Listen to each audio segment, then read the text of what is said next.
Welcome, everyone. We're going to give everyone a few seconds to log on here, and we will get started shortly.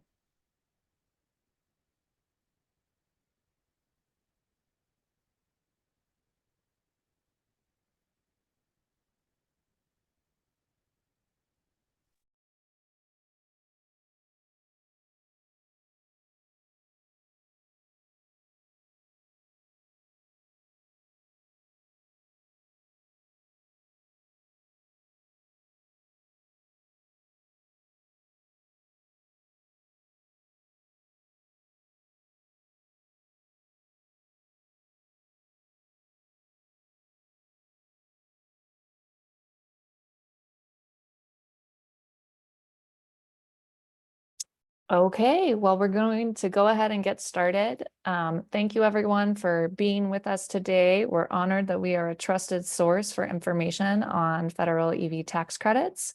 We are recording this webinar, and it will be available in the next few days on pluginamerica.org. And we will be taking questions throughout the webinar, which we will answer at the end. So if you have any questions, please drop them in the Q&A box at any point in time. And we will get to those once the presentation is concluded. To start with, go ahead, Ingrid. This is what we'll be discussing today. We'll have a quick introduction of Plug in America. We'll go over how EV incentives work, the federal tax credit specifically, the changes that have happened to the tax credit in 2024, go over different scenarios and the clean vehicle tax credit as a whole, and then round out with some key takeaways as well as resources. And then we will take your questions and answer them. So to introduce everyone, I am Lindsay Perkins, the Director of Communications and Marketing for Plug in America. And today with us, we have our Executive Director, Joel Levin, and our Policy Director, Ingrid Malmgren. Joel, go ahead and talk a little bit about what we do here. Okay, thank you very much. Thanks, Lindsay. So I'm Joel Levin. I'm the Executive Director. I'm calling in from Los Angeles today.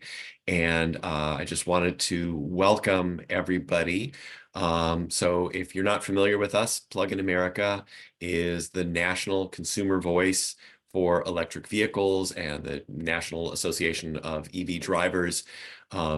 We do a combination of consumer education around electric vehicles nationally and policy advocacy for good policies that help people to get into electric vehicles.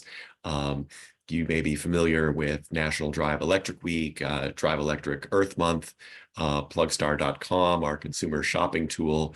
Our focus is really on providing people with practical, objective information that they need to make good decisions about buying an EV and owning and driving an EV. And we have spent a lot of time focusing on the federal tax credit. And so there have been more changes to it with the start of the new year. And so we felt like this was an important moment to get back in touch with people and let you know about some of those important changes. And so we have Ingrid Malmgren, our policy director, on the phone today. Ingrid has been tracking, all of these changes very carefully since the tax credits were originally approved by Congress. And so I'm going to turn it over to her, and looking forward to learning more about the new changes in the tax credit. So thanks. Ingrid, please go ahead. Thanks, Joel. Before we get started, I just want to point out that we've researched the tax credits diligently, but I'm not a tax attorney, and policy changes over time. So you should consult a tax professional to be certain that you and the vehicle you want qualify for the federal tax credit. So we're primarily here to discuss updates to the federal tax credits, but I want to take just a minute to give you an overview of EV incentives. There's lots of incentives available depending on where you live, what vehicle you want, your income level, and your electric utility.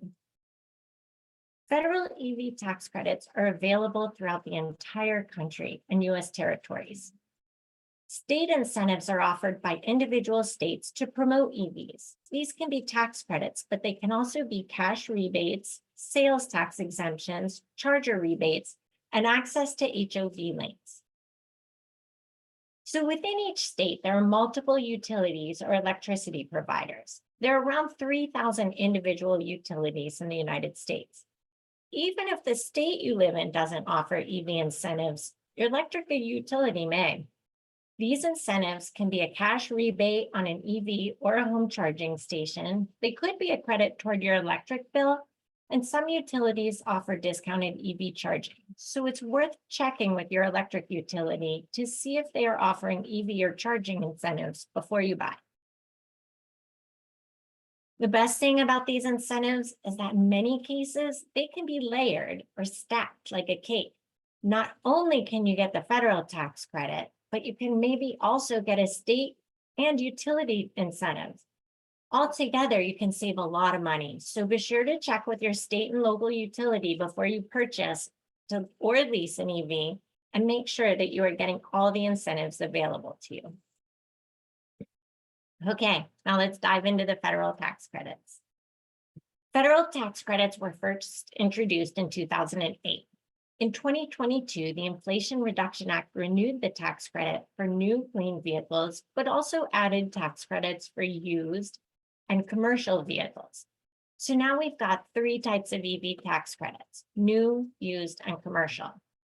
So just for the purposes of this webinar, I want to note that clean vehicles include all electric vehicles, plug-in hybrid electric vehicles, and fuel cell vehicles.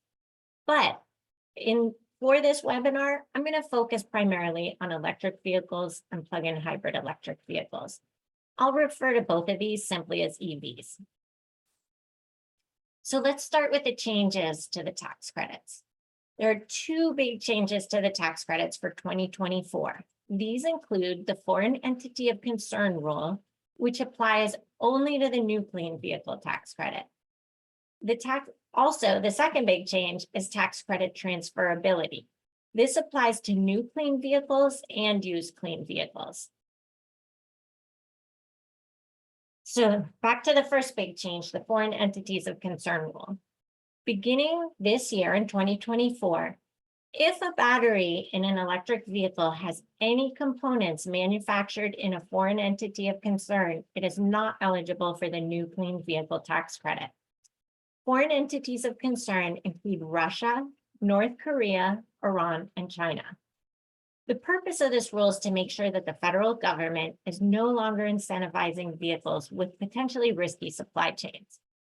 China is a major manufacturer of EV batteries and components, so that means that a number of EV models that were eligible for the tax credit in 2023 are no longer eligible in 2024.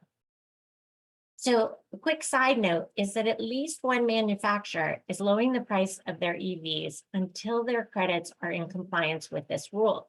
So keep an eye out for manufacturer deals to account for the loss of the tax credit on certain EV models. The second big change is the transferability of the tax credit. This is great news. This is for new and used EVs. And why does this matter? A couple of reasons. It makes it much easier to get your tax credit, and you get the full amount of the tax credit right away when you buy the vehicle. Buyers don't have to refinance or don't have to finance the entire amount of the vehicle, including the tax credit. They get the tax credit up front so it can be used as a down payment, or it can reduce your monthly payments on your car.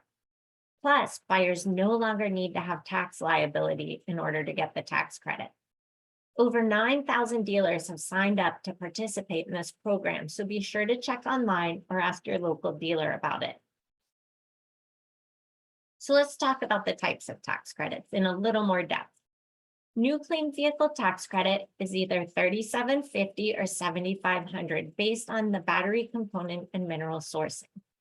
This tax credit has the most restrictions of the 3. In order to get it, a new clean vehicle has to meet MSRP caps, must be assembled in North America, needs to meet battery component and mineral sourcing requirements, and they need to comply with the foreign entity of concern rule. plus the buyer needs to meet income limits.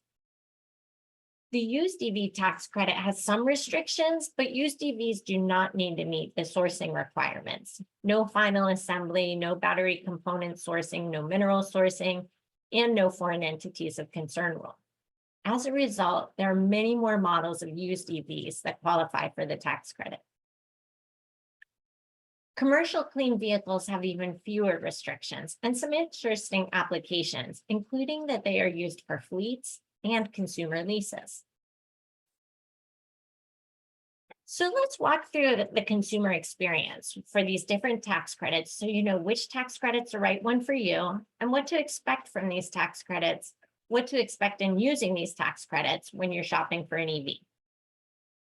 Scenario 1, Amanda buys a new EV. Amanda's shopping for a new car. Before she visits a dealer or orders a vehicle online, she needs to make sure she meets the income limits, either for this year or for last year. One way to do this is to check her tax return from last year and make sure that her modified adjusted gross income is within the income limits. The next step she takes once she's sure she meets the income limits is that she needs to find an eligible vehicle. She can do this by going to fueleconomy.gov. The federal government is tracking all the different vehicles and their eligibility, the makes and models, and it has this all online and it's updated regularly. So once there, she can select the time frame in which she plans to buy the vehicle and see a table of eligible vehicles. This table will show the credit amount and the MSRP limit. That's the manufacturer's suggested retail price. That will be shown on the sticker on the vehicle as well. It's important that when Amanda buys her vehicle, whether she buys it online from a manufacturer or at a dealership, that she makes sure that the MSRP does not exceed the limit listed in the table. The EVs in this table are expected to meet the criteria for the new clean vehicle tax credit. So Amanda doesn't really need to worry about where the vehicle was assembled, where the battery components came from. If the vehicle's in this list, it should meet all the sourcing requirements. That being said, when Amanda buys a vehicle, the dealer will check the vehicle ID number or VIN in their computer to make absolutely sure that the individual vehicle qualifies. One thing to note is this list is going to change. These changes to the tax credits are brand new, and some manufacturers are still submitting eligible vehicles. So check this list often and check right before you buy. The next step is that Amanda finds a dealership that is registered with IRS energy credits online. She can do this either by looking online or calling. Once she gets to the dealer, she selects the model she found online and makes sure that it meets the MSRP cap. The dealer will look up the VIN in the computer to make sure the vehicle qualifies, and Amanda will transfer her tax credit to the dealer by signing some papers. The dealer must pay her the full value of the tax credit, either in cash, as a partial down payment, or as a down payment on the vehicle. The dealer will enter information, it's called a seller report, into the IRS portal computer at the time of sale. The IRS will review this instantly and either accept or reject the tax credit submission in real time. So Amanda will know right away whether her vehicle is eligible and whether she qualifies. The dealer will give her a copy of the successfully submitted seller report at the time of the sale. This is really important. Amanda will need to file this with her taxes later to make sure she can keep the tax credit. Amanda should not drive off in her new EV without it. Couple quick things to note. She's still going to need to file her tax return, as I mentioned earlier, even if she doesn't normally file taxes. And she needs to do this for the year that she receives the tax credit. And if for some reason Amanda doesn't meet the income limits, she will need to repay the IRS. So be very sure that your modified adjusted gross income falls within the income limits for the year you buy the EV or the year before. Just to reiterate, do not drive home in your new EV without the IRS seller report.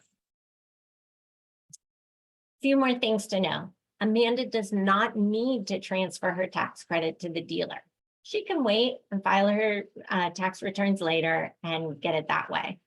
But either way, the dealer must be registered with the IRS.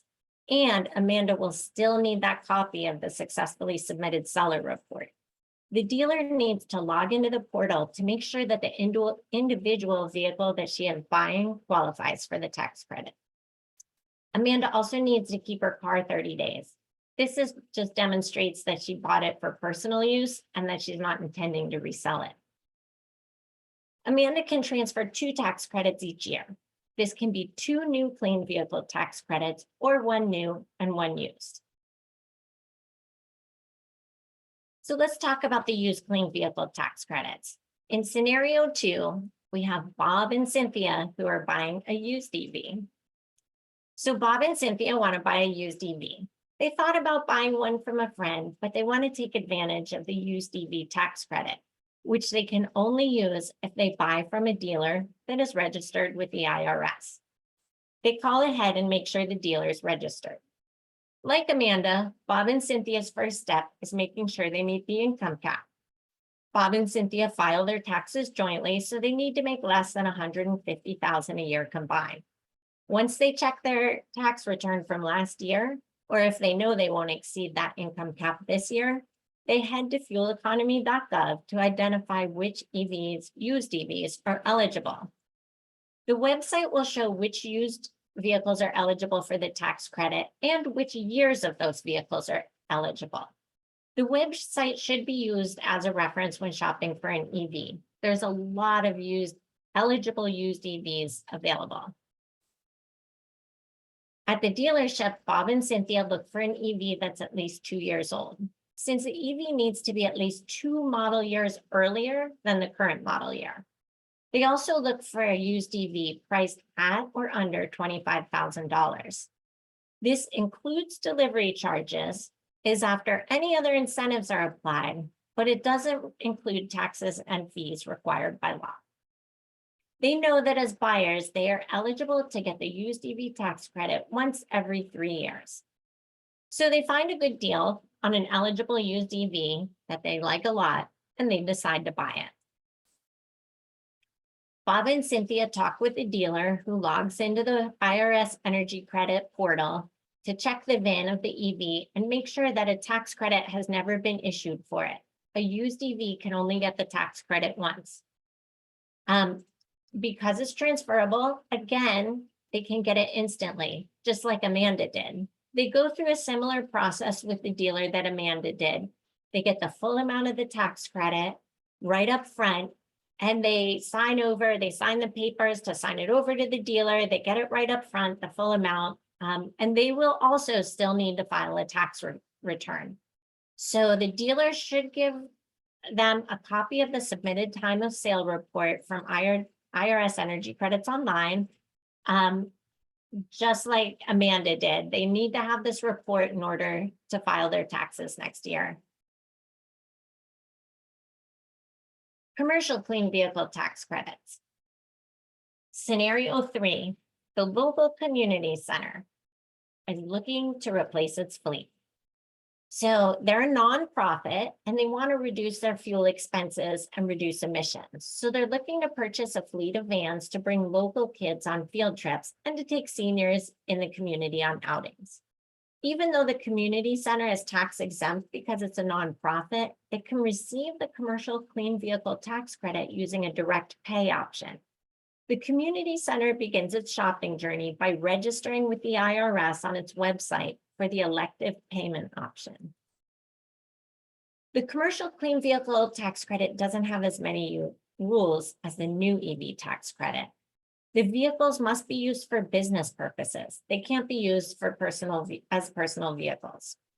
So the community center buys 4 small vans and gets $7,500 off of each of them. And they also buy a small bus that weighs over 14,000 pounds. So they're able to get $40,000 toward the price of the bus. Now, these aren't instant tax credits like the transferable ones. But even though they don't pay taxes, they can get this by sending a form into the IRS. They have to file taxes even though they don't pay taxes, and they will get this money back just as though they've already paid this money in taxes. The commercial clean vehicle tax credit can also be used for consumer leases. So scenario 4, this is our last scenario. This is consumer leasing. Jaden has his eye on a new EV, but the car he wants is not manufactured in the United States, so it doesn't qualify for the new clean vehicle tax credit. He test drove the car and he really likes it. So he talks to the dealer who tells him that he can lease the car and the manufacturer or the finance company will pass the tax credit on to him through the lease. How does this work? 45W, the commercial clean vehicle tax credit, is required to be used for business purposes. In leases, a finance company buys the vehicle as a commercial investment. They make money not by using the vehicle for transportation, but by leasing the vehicle and using it as a financial investment. That's the business purpose. The finance company can access the commercial or business tax credit on a vehicle regardless of the vehicle price, taxpayer income, or where the vehicle is manufactured or where any parts of the battery come from. They can pass this tax credit on to the buyer in the lease. Unlike the transferable tax credit, though, vehicle manufacturers aren't obligated to pass the full value of the vehicle on through the tax credit. So not all leased vehicles are offered with the tax credits. Jaden was able to get the full value of the tax credit toward his newly leased EV, which made the monthly payments really affordable. EV leasing has become very popular because of this. Between November of 2022 and November of 2023, EV leasing rates went from 8% to 52%. That's a lot of information, so let's distill it down. Key takeaways. New clean vehicle tax credits. Even though there are fewer EVs eligible for the new clean vehicle tax credit, you can now get the full amount of the tax credit at the time you buy your car. So that means you don't have to finance that amount and you no longer need to have tax liability. Used clean vehicle tax credits also have the instant tax credit. Commercial clean vehicle credits, they're used for both fleets and leasing can be a great option with fewer vehicle restrictions. But don't assume the tax credit will automatically be passed on. Check online and ask the dealer. Before buying, check for state and utility incentives because these can often be stacked together and can really get you a good deal. Finally, for new and used EV tax credits, make sure you receive confirmation of a successfully submitted seller report before you leave the dealership in your new EV. You're going to need this when you file taxes. So we've covered a lot of information today. As a resource, we're big fans of checklists here at Plug in America, and we've put together a checklist to use so that when you're shopping for an EV and you're interested in using the federal tax credit, you know exactly what you need to do and exactly what to expect. This is available on our website at www.america.org. So here are some more resources. Obviously, our website is there. If you want more information, a lot of tax credit information up to date on our website, and links on our website to the IRS website, as well as the fueleconomy.gov website, which will tell you exactly which vehicles qualify for the tax credit. So I hope I've answered some of your questions about the tax credits today. And if you have additional questions, I'm happy to try and answer them now. Yes, Ingrid, thank you so much. We have a lot of questions coming in and we will get through as many as we can. And if you have not yet put your question in the Q&A box, go ahead and do it now. So first up from Jeff, I lease an EV. Do any of the tax credit requirements, income, final assembly country, things like that apply? So no, if you're leasing an EV, it doesn't matter where the vehicle was made. It doesn't matter what your income is. It doesn't matter what the MSRP of the vehicle is. It goes through the commercial clean vehicle tax credit and may or may not be passed on to you. But if it is passed on to you, it can result in really great EV leasing rates. Excellent. So next up, Howard. He is retired on limited income and his adjustable gross income, or AGI, on his tax return is very small. He says, I don't think I would get much, if any, benefit from the federal tax credit. Could you please explain how I can qualify for other benefits? So first of all, if you use the transferable tax credit, this is Howard, right? If you Yes, use yes. transferable tax credit, you don't need to have tax liability. So even if you don't pay, so say you want to get a new EV and you would want to get a $7,500 tax credit on a qualified EV from a registered dealer, you don't need to pay $7,500 in taxes over the course of the year to get the full $7,500 back. This is one of the best things about the transferable tax credit, is even if you're on a fixed income, that you don't need to pay that much in taxes in order to get the full value of the tax credit. Great. So this one is from Brian. I bought a Bolt EV in 2023 and plan to apply for the tax credit on my 2023 taxes. Can I buy a second EV in 2024 for my wife and get a second tax credit on our joint return? So you can get up to 2 a year. So if you bought the Bolt EV new, you can get either a new or a used EV for your second one and claim the tax credit. So exciting. So exciting. Although, Go yeah, ahead. if you buy it this year, though, it's going to end up on your 2024 return. So, but you can buy up to 2 a year. So you could get 2 this year. And if you're filing jointly, you could get 2 and your wife could get 2. So you could get a lot of EVs. Oh, great. John asks, will you be discussing opportunities for longtime EV owners to help provide consumer education with regard to day-to-day operation and costs of ownership?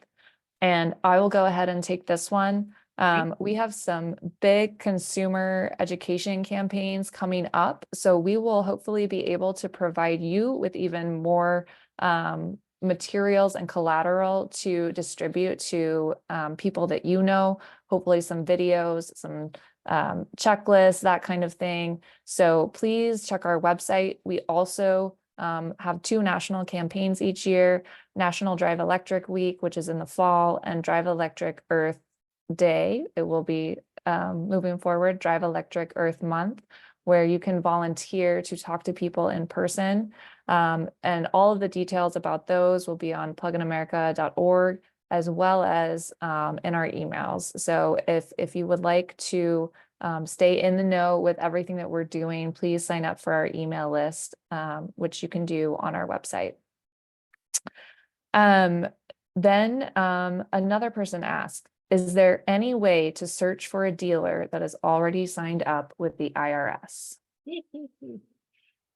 There is not currently a list of dealers that are signed up with the IRS. So those 9,000 dealers plus are out there, but unfortunately, you're going to have to find a dealer that you like or check with local dealers, depending on which vehicle you want, to make sure that they are signed up with the IRS. You'll have to check with them individually. And I realize that's not ideal. It would be great to have a database, but for some privacy reasons, they just aren't able to do that. I think they're working on some other solutions. So, Yes. but right now you're just going to have to decide which kind of vehicle you want and find the dealers in your area and reach out to them to see if they're participating. Encourage them to sign up if they're not. Yes, yes. Please tell them that you would like them to be signed up. So our next question is from Ray. Will I have an option to retain my tax credit and file the credit myself when filing my taxes? Absolutely. You're still going to have to go to a registered dealer, and they're still going to have to submit that seller report through the portal, and you'll still need a copy of that in order to get your tax credit. But if you don't want to get it up front and you want to get your car and then file your taxes later to get that credit, you can totally do that. You still will need that seller report though. Excellent. This is a great question we have from Rebecca. I have read reports of recent problems with the IRS website that is causing some dealerships to not be able to give buyers the necessary report at the time of sale. I'm wondering how this is being addressed. That is a great question.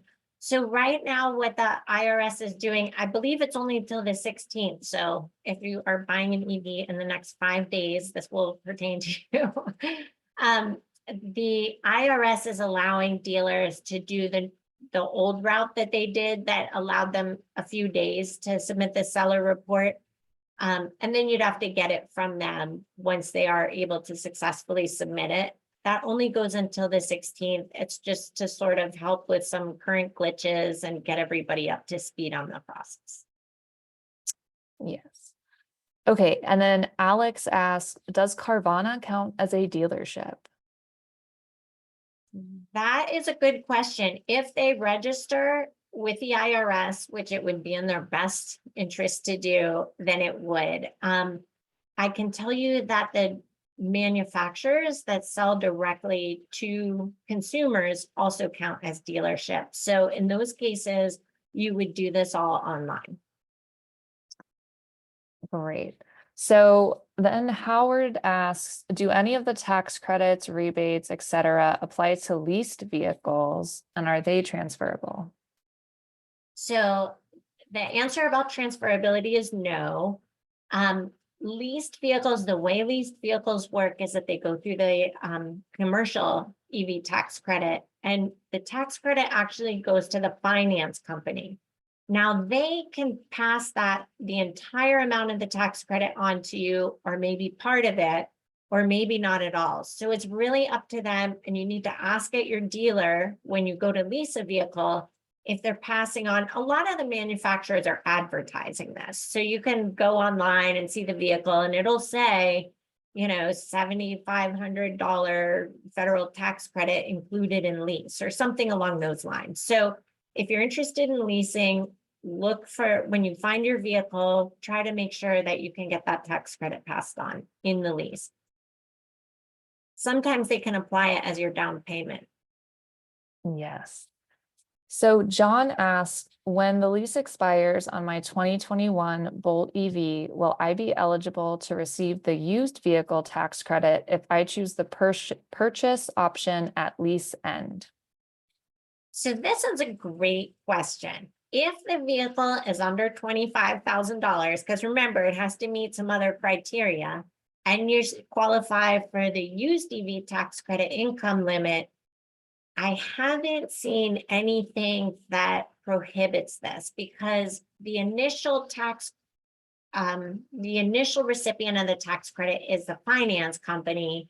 So the buyer could be the second recipient or the recipient of the used EV tax credit, because they can't be the same person. I haven't seen anything to preclude this or to say that this can't happen, but you will have to meet those other criteria, including the income limits and the cost of the vehicle. And I can't guarantee it'll happen, but I haven't, in looking through all the rules, it seems like it's possible. I'll just leave it at that. You should talk with the tax professional on that one. Okay, and Warren asks a clarifying question. Just to be clear, if you transfer the tax credit to the dealer, do you still need to owe at least $7,500 in income tax when you file the next year? Nope, you no longer. This process, this transferable tax credit process, effectively decouples. They should really call it an incentive, because it effectively decouples your tax liability from the money that you get from the IRS. So, no, you do not have to owe $7,500 that year in order to get the tax credit. Yes, this is one of the many things we were excited about this year. Yeah, it makes EVs much more affordable to people who don't have to pay a lot in taxes. Yes. Then someone asked, what do you mean when you say buyers do not need to have tax liability with regard to transferability? Right. So So basically, say you're on Social Security or a fixed income, you don't pay a lot in taxes. Maybe you pay $4,000 in taxes a year, but you want to get a new EV. You find one that's affordable, that you can afford, that you meet the income limits and everything. So you go ahead and you do the transferable tax credit through that process. You sign it over, you get all the information and the seller report from the dealer. You can get that full $7,500 off of the price of the vehicle, even though you won't be paying $7,500 in taxes. Okay. Next up, why does a used EV buyer need to check vehicle eligibility on fueleconomy.gov? Doesn't the buyer just need to observe the rules of where to buy, cost, etc., and be an eligible buyer?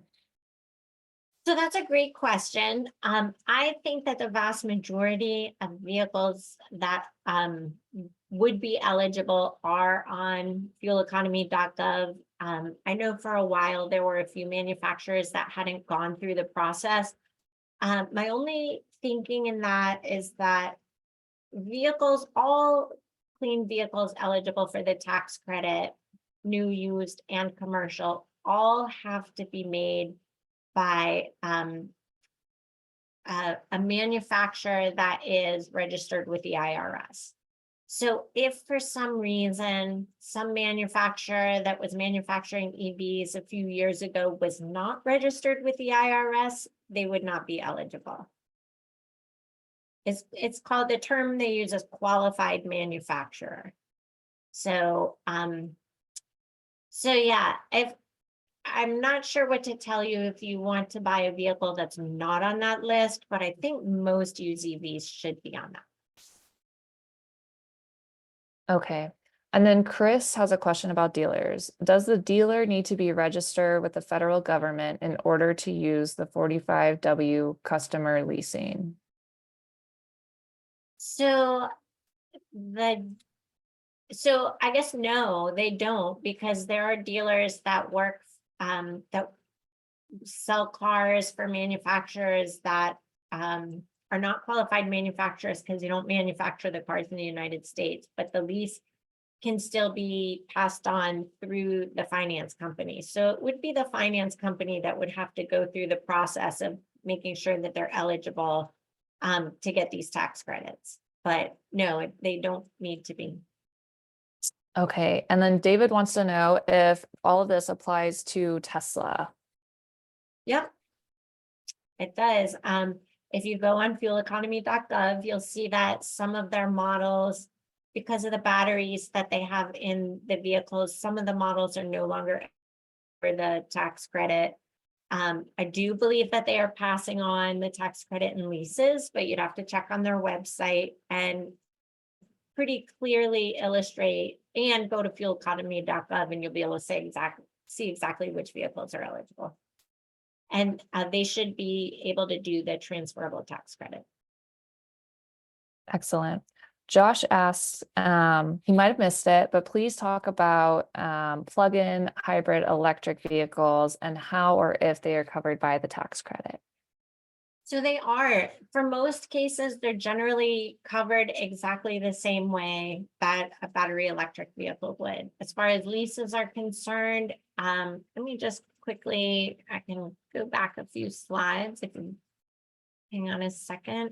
Are the slides still up, Lindsay? Yes. Okay.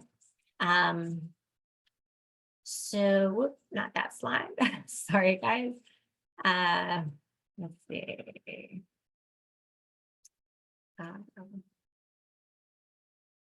Okay, so the used clean vehicle tax credits. So, so you're asking about hybrids. It doesn't matter for new or used clean vehicles, but the tax credit amount can only be up to 15% of the price of a plug-in hybrid electric vehicle for the commercial clean vehicle tax credits. So that would apply to a lease. Now, if 7,500 is 15% of the price of the vehicle or less, then you're good. But if you get an inexpensive vehicle, 7,500 might not be 15% of the price of the vehicle. And so you could get less. So you would get for plug-in hybrid for new and used clean vehicle tax credits, you would get the same amount as if it was all electric. But for the lease, it could potentially be less. Okay, next question. How should I proceed with a dealership who is not yet registered or aware of the new changes?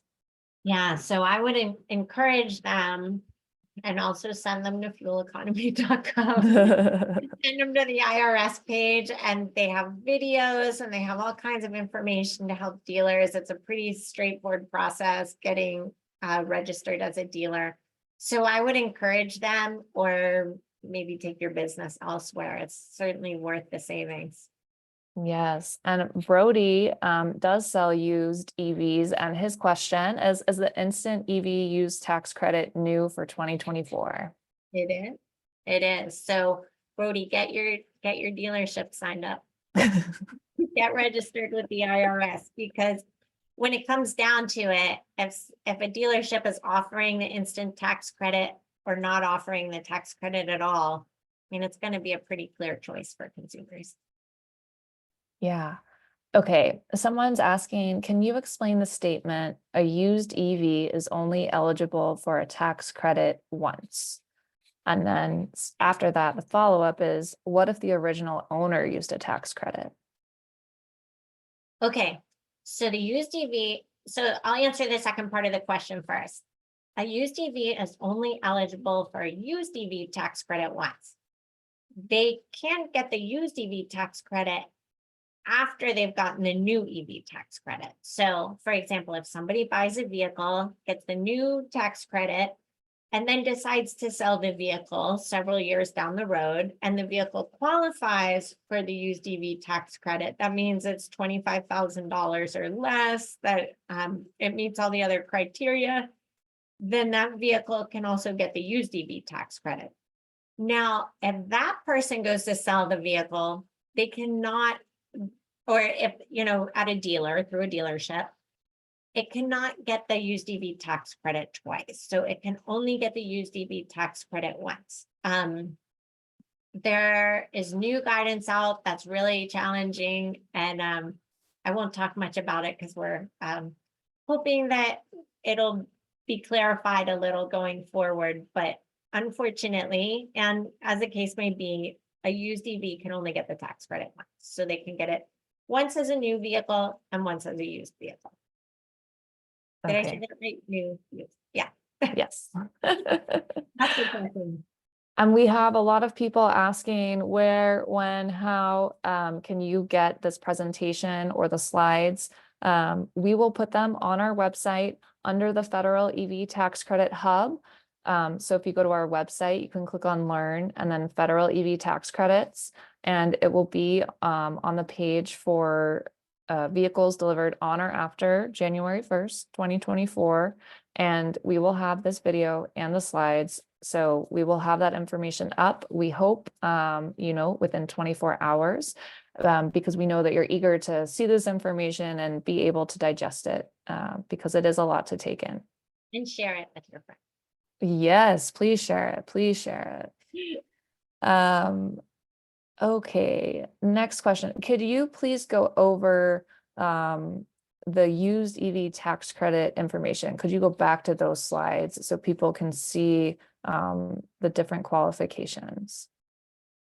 Okay, so this is the high level overview slide of the EV tax. Oh no, wait, hold on. We go back. I'm at the wrong slide. Sorry, used. This is the high level overview of the used EV tax credit. So the credit amount is $4,000 or 30% of the price of the vehicle. The vehicle cannot cost more than $25,000. It has to be 2 years old. So technically it has to be 2 model years earlier. So if you're shopping for 2020, you're shopping in 2024, this year, you want to buy an EV, a used EV, it has to be a model 2022 or earlier. So as we just talked about, it can only be used a used EV tax credit can only be used once on a vehicle. A vehicle can get the new EV tax credit once and the used EV tax credit once, if it meets all the other criteria. The buyer must meet the income limits, and the used EV tax credit is transferable, meaning you do not have to owe $4,000 in taxes over the course of the year. You don't have to pay that in order to be eligible for the full amount. And it also means you get that money right up front. So if you go into a dealer, find a great used EV for $25,000 or less, you can use that $4,000 toward as your down payment, essentially. Okay, great. And Joe has a follow-up question about this. What model year today is considered 2 years old for a used vehicle? So it would be 2022. And another way to check that, that's another good point toward the fueleconomy.gov website. If you go on to, hold on, I can pull that up too. If you're looking at the used EV and you go to the fueleconomy.gov website, it will show you which model years are eligible. And so here it's showing 2021, but I think it's 2 years old, which makes it 2022. So I would use whatever fueleconomy.gov says. Okay, great. David asked, in leasing an EV, does the $7,500 come off the capitalized cost? So it can, it's up to, it's basically between you and the dealer, how that, for the commercial tax credits that are used in leases, it's sort of a negotiation between the dealer and the captive finance agency and the buyer. So they could take that off the top. They could use it as a down payment. It could come off the price of the car. It could be used to bring down your monthly payments. So, but it's not a guarantee. So you might have to negotiate for that. Okay. Robin asked, is there a way to know what new or additional EVs and plug-in hybrid EVs will obtain the full credit later this year or in 2025?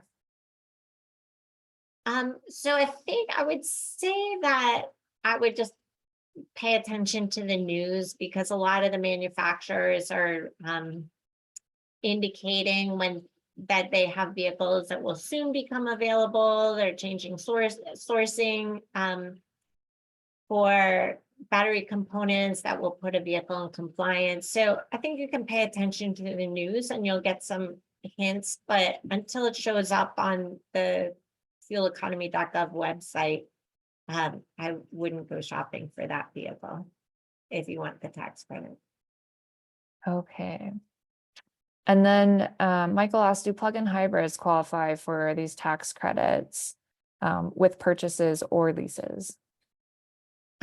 Yes, so they qualify for all of them. Plug-in hybrid electric vehicles qualify for new, used, and commercial. They qualify at the same level for the new and used, and the commercial, it's up to 15% of the price of the vehicle. And that can be up to $7,500. And that would be in the lease. Okay. Lawrence asked, if I don't transfer the credit to the dealer, will I still get the full $7,500 even if I don't have that much tax liability?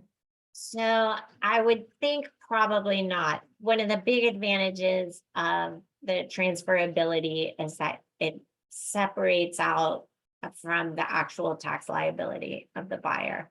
And I don't think that's the case.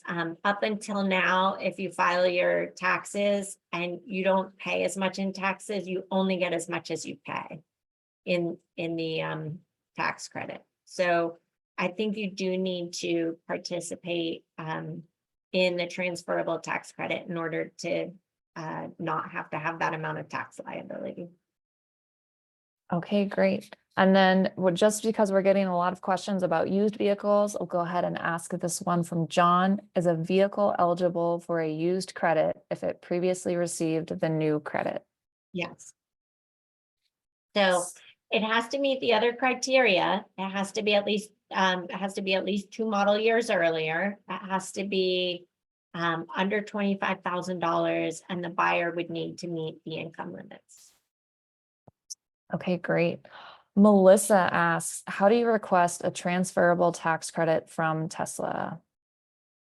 That's a good question. I think you're gonna have to go on their website. I was playing around with it yesterday to try to figure it out because it's not, you sort of put your credit card and make your payment, your deposit or whatever, and it didn't seem evident exactly how you would do it. So I would probably reach out to Tesla.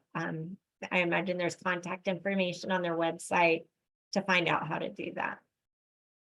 I'm also not sure exactly how you would get the seller report and transfer the tax credit before you actually, yeah, I'm not exactly sure how that works. So I would go onto their website, I would reach out to them and I would ask.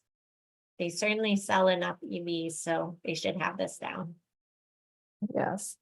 And how can we see if a used car has already been used for a tax credit before?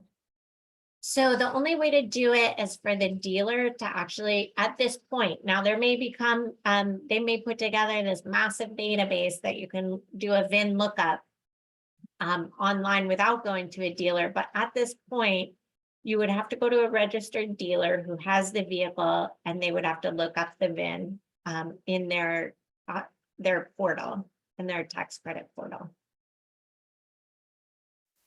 Great. And then Giovanni asks, just wanted to make sure if the MSRP is more than the MSRP limit listed on fueleconomy.gov, does that mean that the EV will not qualify for the tax credit? It does. Yep. It has to be lower. And I can go back to that page and show you where that is. So I think it's somewhere here. No, it's the next slide. So as you can see from this slide in the column, the second to the right, is the MSRP limit. And if you went to buy a Bolt EV and it happened to be more than $55,000 when you got to the dealer, then it would not be eligible.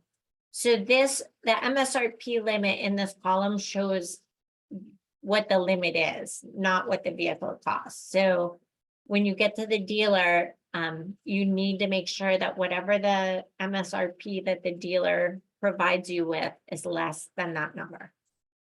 And just to clarify, the MSRP is the sticker price on the car. It's not what you might walk out paying. Right. It's a manufacturer suggested retail price, and it is usually on that sticker window. And the dealer has to provide you with that information for the transferable tax credit. They have to write it down, the MSRP, any other discounts that you're getting or incentives, and then they have to put all of that in writing and demonstrate that they're transferring or applying the full amount of the tax credit. They cannot apply less than the full amount you're eligible for to the car. So if you go and buy a new car and you get $7,500 off, they need to apply that full $7,500 toward the car. They cannot apply $6,000 or $5,000 or $2,000. It has to be the full amount. Okay, and Howard asks, as a retired person, if I lease a vehicle under the commercial clean vehicle category, am I in violation of a government regulation that says it must be used for business purposes? No, because the business purpose it's used for is as an investment for the finance company. So no, you're not breaking any laws. Okay, and then Lawrence wants a reminder, how long must you retain a new EV before selling it to not have to pay the credit back? 30 days. That's not very. Yeah. Someone else is wondering if a prospective buyer's modified adjusted income is above the limits, can he or she receive a smaller tax credit? No, unfortunately, it's an all or nothing thing. So if you don't meet the income limits, your best option is to lease, because you don't need to meet income limits in order to get the tax credit through the lease. Okay. And Ronald asks, and we've got another used vehicle question. On the used credit value of 4,000 or 30%, how do you determine which one you will receive? So the credit is capped at 4,000. So if you get a $30,000 car, you're not going to get a $10,000 tax credit. You'll get a $4,000 credit. So it's whichever one. It's up to 30%, but it's capped at 7,500. Okay, JR has a great question. Is there a way for a nonprofit organization to purchase a new vehicle and gain some of these other benefits since nonprofits don't pay taxes? Yes, absolutely. And I'm not sure if you got the if you were able to go through the scenario of the local community center, but the IRS is offering a direct pay option on the commercial clean vehicle tax credit. So that means that even if you don't pay taxes, if you're tax exempt, you're a church or a school or a public housing project or a community benefit organization or a government entity, even if you don't pay taxes, you can get the full value of the tax credit through the commercial clean vehicle tax credits. Okay. You have to register, sorry, you have to register with the IRS and you'll get a special form you have to file when it's tax time, even though you don't normally file for income taxes, you can file that form and that will help you get the full amount of the tax credit. Okay. Someone else wants to talk a little bit about the modified adjusted gross income. So there are thresholds, and if we're talking about how the question is, how will you know which year to use, which year the IRS will choose to use? If you're So it just has to be one of them, whichever one is less. So if you say you need to meet 150,000 for joint filing for used EV tax credit. If together you made 130 last year, 130,000, and next year you're hoping to make 160,000, you would use last year's. It's whichever one is less. Or conversely, if you made 160,000 joint filing last year, but something changed, you changed jobs or something, and you know you're only making 120,000 this year for your joint filing, then you would use this year's. You get to pick whichever one is less. So the IRS isn't going to pick which one. You get whichever, you just have to meet the threshold one of those 2 years. The year you put the car in service or the previous year. excellent. Elena is asking, what if the VIN shows as not qualifying in the IRS portal when it should, and it meets the correct criteria? They have clients currently struggling to purchase used EVs, and everyone is not sure what to do. Yeah, so that's that would be a question for the IRS. I don't know that level of yeah, that would be a question for the IRS. That would be something the dealer and the IRS would have to work together to solve. Okay, and we're about to wrap up here. So KO is an Audi dealer, and clients can get their new EV tax credits upfront on purchases. Just want to verify, because this is not what dealers were told in previous years. So is this new? It is. It is. So from a dealer perspective, this is a whole new world with the transferable tax credits and doing it all right up front. This has not been offered in the past, and this is a new development. And so that's why we wanted to share it with you. Yes, it's one of the things we're very excited about. And we are at time. If you have any other questions or need help, you can email us at support@pluginamerica.org. Thank you so much for being with us today. We hope you found this helpful, and we will be posting this on our website soon. So check back and we will have that checklist for you along with this recording. Great. Thanks so much, everyone. Have a good day.